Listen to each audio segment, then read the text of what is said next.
गांव में बहुत यातना दी गई, बहुत पीड़ा दी गई और तमाम नेताओं ने धोखा दिया। इनको जेल जब भेजा गया तो उस वक्त भी साथ लोग नहीं खड़े रहे और लगातार इन लोगों ने लाठियां खाई हैं।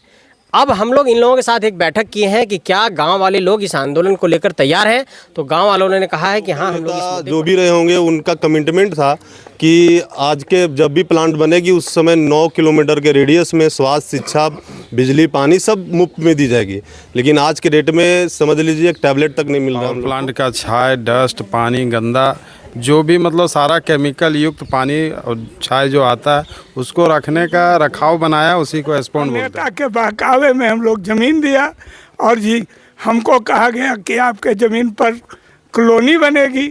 बाद में अभी एस्पोन बन रहा है। नमस्कार, मैं हूं शिवा और आप देख रहे हैं झारखंड नवनिर्माण। इस वक्त हम कोडरमा में स्थित हैं। जिस गांव की कहानी मैं आप लोगों को बताने जा रहा हूं, जिस गांव के दर्द को मैं आप तक पहुंचाने जा रहा हूं, ये जयनगर प्रखंड पे पड़ता है और ये करियामा बस्ती है। सबसे पहले हम समझने का प्रयास करेंगे कि कब और कैसे यहाँ पे केटीपीएस बना और ज़मीन कब लिया गया आप लोगों को। केटीपीएस 2008 में इसका नोटिफिकेशन हुआ। उसके बाद ही ज़मीन लेना शुरू किया और ज़मीन लेने के बाद उस समय खासकर मेरे गांव का, जो मेरा ज़मीन है गांव का, वो कहा गया कि आपके गांव में टाउनशिप बनेगा, कॉलोनी। आप लोगों का जो ज़मीन गया वो टाउन बनाने के नाम से ज़मीन लिया गया जी, टाउन। ये कितना ज़मीन लिया गया चाचा? 270 एकड़ मेरे गांव का ज़मीन लिया गया और कुल मिला के 1800 लगभग ज़मीन लिया है। तो ये जो ज़मीन गया तो बन के तैयार हुआ, जब आप लोग के साथ धोखा हुआ तो फिर आप लोग क्या किए? जब नोटिफिकेशन हुआ तो हम लोग लड़े। लड़ने के बाद हम लोग एक बार सचिवालय भेज दिए नोटिफिकेशन का कॉपी। तो 2011 में फिर हमारा नोटिफिकेशन मंजूर नेता लोग करवा दिए और नेता के बहकावे में हम लोग ज़मीन दिया और जी हमको कहा गया कि आपके ज़मीन पर कॉलोनी बनेगी। बाद में अभी एस्पोन बन रहा है। यही दर्द है कि हम लोग कहाँ जाएं। यहाँ तो बहुत गर्दा उड़ रहा है, बहुत छाई उड़ रहा है।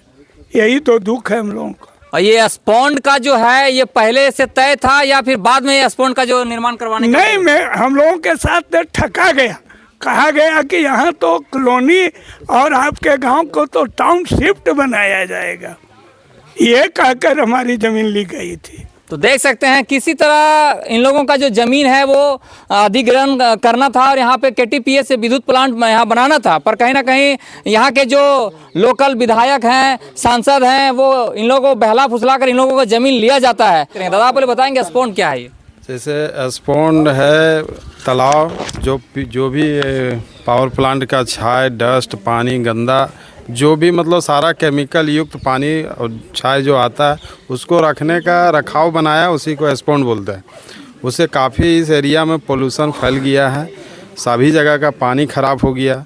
अभी डस्ट इतना उड़ रहा है कि पूरी गांव, यहाँ पे कोई बाहर में घूम भी नहीं पाता है, रह भी नहीं पाता है। और यहाँ का, और ये एस्पोन जब बना तो आप लोग विरोध किए, और विरोध किए तो आंदोलन में क्या क्या हुआ ये बताएंगे थोड़ा? हम लोग विरोध किए, इसमें हाई कोर्ट में हम लोग केस भी किए, PIL दायर भी किए थे कि भाई यहाँ पे एस्पोन ना बनाया जाए। फर्स्ट में हम लोग को हम लोग को पूरी गांव को ठगी के साथ ये ज़मीन अधिग्रहण किया गया कि यहाँ पे टाउनशिप वगैरह ये वो बनेगा। फिर गांव ने सोचा कि भाई नहीं, आप आंदोलन किए तो कितने लोग उसमें क्यों हैं वो बताइए? पूरी गाँव हम लोग उसमें सम्मिलित हुए। कितने लोग जेल गए, कितने लोग लाठी खाए? यहाँ पे 2017 में बाईजबरन पुलिस प्रशासन और DVC, यहाँ का लोकल पॉलिटिशियन, नेता, विधायक, सांसद, इसके द्वारा षड्यंत्र के तहत पूरे गांव को पीटा गया। यहाँ तक पीटा गया कि हर महिला को दौड़ा कर जेंट्स पुलिस द्वारा पिटाया गया और बाईजबरन 72 या 75 ऐसी समथिंग लोगों पर नामजद केस भी किया गया, जिसमें से सभी लोग को बेल लेना पड़ा और बेल ले भी रहे हैं।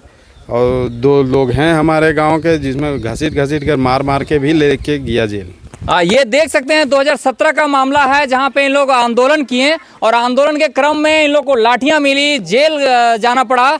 और ये चाचा जो हैं देख पा रहे हैं, ये लगभग 6 से 7 महीना जेल होकर के आए हैं, वो भी 70 साल की उम्र में। और मैं जानने का प्रयास करूंगा कि यहाँ पे जेबी केसेस की टीम भी आई है। जब यहाँ के जो लोकल प्रेम नायक जी और यहाँ तमाम जो लोग हैं, यहाँ पे जब जानकारी मिला तब यहाँ पे आए इन लोग के दर्द को समझने का। और मैं जानने का प्रयास करूंगा कि सर यहाँ पे जब ये हुआ तो फिर आप लोग इसको विरोध के लिए आप अब फ्यूचर में अब क्या करने वाले हैं आप लोग?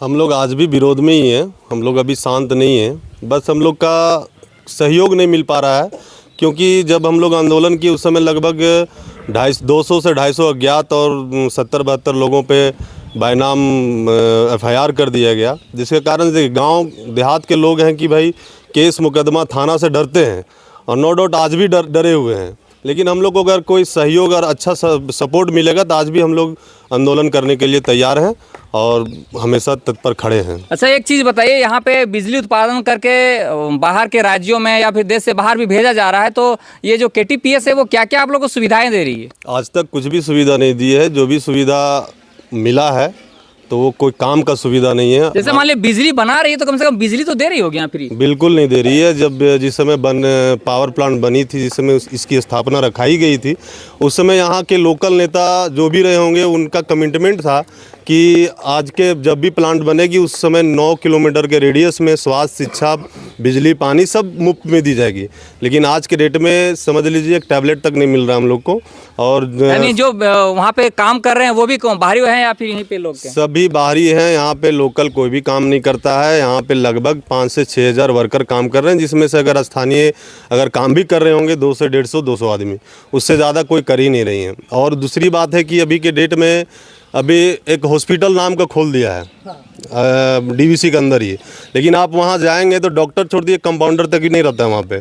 अभी एक स्कूल खुला हुआ है जो शायद एंजल नाम करके स्कूल है, शायद आप ही का हजारीबाग विधानसभा के विधायक हैं, सदर विधायक मनीष जायसवाल जी का स्कूल है। और उनका फी सुनिएगा आप लोग तो हम लोग उतना मतलब दे नहीं पाएंगे। मतलब 2-3 हज़ार रुपया बच्चे का फ़ी है, सिर्फ फ़ी, स्कूल फीस। उसके बाद आप बस का फ़ी अलग है, सब चीज़ का उसका अलग इंक्लूड करके लगभग एक कहीं ना कहीं आप लोगों को सुविधाओं से वंचित रखा जा रहा है। बिल्कुल बिल्कुल देख सकते हैं यहाँ पे मैं आप लोगों को संजय मेहता जी हैं, जो जेबी केसेस जब यहाँ पे पता चला तो कहीं ना कहीं अब जेबी केसेस के जो लीडर हैं वो एंट्री मारते हैं। संजय जी से जानने का प्रयास करेंगे। सर, आप यहाँ पे आए, बैठक किए, क्या कुछ मामला समझ में आया? मामला ये समझ में आया कि 1875 मतलब एकड़ में ज़मीन यहाँ पर एक्वायर किया गया और 270 एकड़ सिर्फ करियावा का किया गया। 32 गांवों में भूमि का अधिग्रहण हुआ KTPS के लिए, जिसमें 32वां गांव करियावा है। करियावा के साथ सबसे बड़ी दिक्कत ये है, क्योंकि आपको लग रहा हो कि प्लांट इतना पहले बना, 2008 में बना है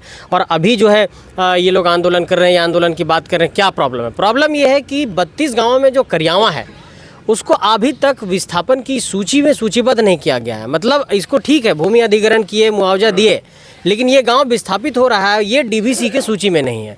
अब जब आप विस्थापन नहीं करेंगे उनका कानूनी तौर पर, विधिक तौर पर, तो जो पुनर्वास का लाभ मिलना है, जो रिहेबिलिटेशन और रीसेटलमेंट कहते हैं, R&R पॉलिसी जो कहते हैं, जो उसका लाभ मिलना है वो करियावा के लोगों को नहीं मिल पाएगा। और इसके लिए लगातार इन लोग आंदोलन कर रहे हैं। और इस आंदोलन का परिणाम ये हुआ था कि आप देखेंगे कि इससे पहले लगभग 70 से अधिक लोगों को जेल भेजा गया, इस गांव के लोगों का। कई लोगों का अभी तक बेल नहीं हुआ है। महिलाओं को पुलिसकर्मियों ने, मतलब पुरुष के पुलिसकर्मियों ने उनको पीटा था। तो इस तरीके से इस गांव में बहुत यातना दी गई, बहुत पीड़ा दी गई और तमाम नेताओं ने धोखा दिया। इनको जेल जब भेजा गया तो उस वक्त भी साथ लोग नहीं खड़े रहे और लगातार इन लोगों ने लाठियाँ खाई है।